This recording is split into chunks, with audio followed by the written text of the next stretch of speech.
Hey, Cmax here. Gonna do a reloading testing project. I was watching one of Highboy's videos about a week or two ago, and he was talking about the primers, and it got me thinking about the primer situation with the 45 ACP. Now, if you don't reload, you may not be aware of this, but the 45 ACP, which is what the 1911 shoot and the Thompson submachine guns, etc., have always had what they call a large primer. Now, typically, primers are in two sizes, whether it's for pistol or rifle. They're either large or small, and then they're either standard or magnum. Um, well, the 45 ACP or automatic Colt pistol round has always had a large primer traditionally. But here in the last few years, manufacturers have been making it with a small pistol primer pocket instead of a large.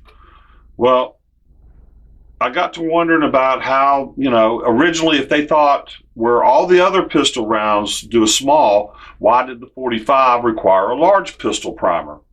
The amount of powder, the volume inside the case, why was that?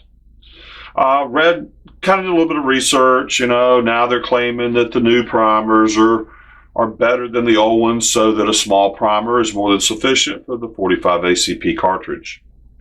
But I thought, well, let's do some testing on it. Well, anyway, right here you'll see I've got 6 45 ACP cases. The three here on the right are, with the primers in them, are large pistol primers. These are CCI, large pistol primers, and then the cases on the left have the small primer pockets, and there's no primer in them yet. What I'm going to do is I went through and I picked out all federal brass. I'm going to load up 20 rounds each of the same powder. I'm going to hand weigh each load so that we're consistent and make sure the overall length is all the same, so our comparisons will be consistent. 20 rounds with the large primer, 20 rounds with the standard small primer, and then 20 rounds with the small primer magnum primers.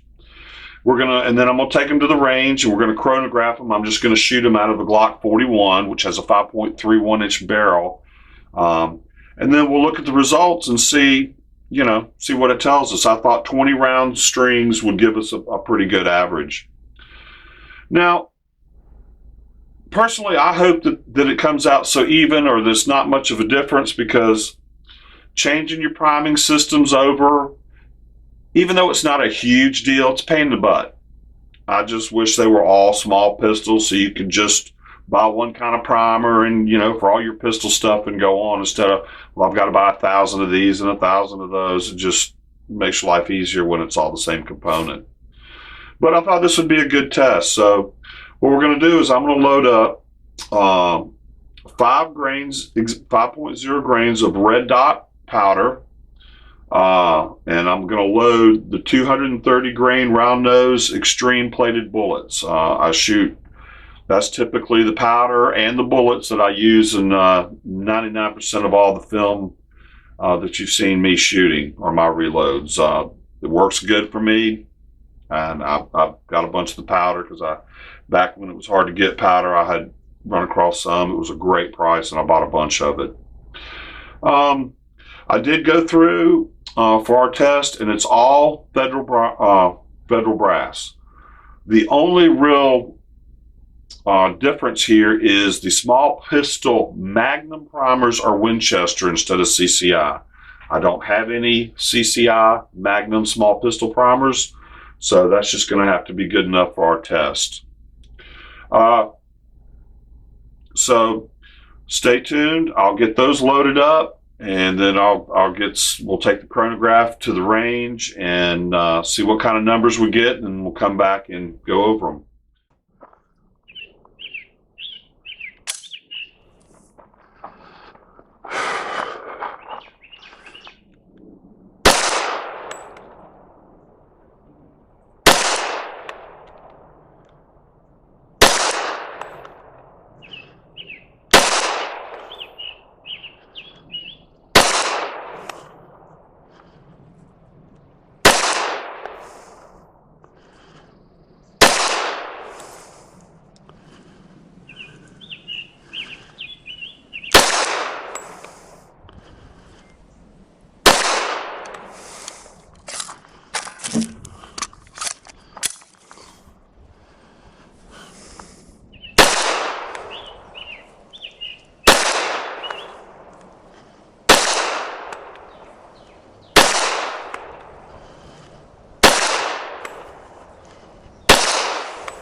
Okay, well, we're back. String one, which was the small pistol primers, high velocity of 862, low of 805, average 831. String two, which was the large pistol primers, the high velocity 873, the low 790, average 831. So they were the same. That's kind of what I was hoping for personally. And then in for just comparison, string three, which was the small primer magnums, we had a high of 872, a low of 816, so an average of 842. So a little bit hotter average for the magnum primers, but the small versus large on my test here, average exactly the same, which is great because I just should load small primer as opposed to large. Now earlier on I said, they were all small primer with the exception of the 45 ACP. Well, that's not entirely correct. That is in my realm with what I load because I don't have any 44 mag, 41 Remington mag, but a lot of those 40 calibers do take large pistol primers. So that kind of makes sense. The 40 calibers were all taking the large primers. So if you've got any small pistol primer 45 brass you don't want, I'll certainly take it. Well, that's the end of that test. Very interesting results. I thought they'd probably be pretty close. I didn't think they would be exactly the same. Thanks for watching. Please comment. Please like and subscribe. Check my current contest. You know the safety rules. Always keep your finger off the trigger until you're ready to fire. Always know where your muzzle's pointed. Every gun is loaded. Thanks for watching. Y'all have a great day.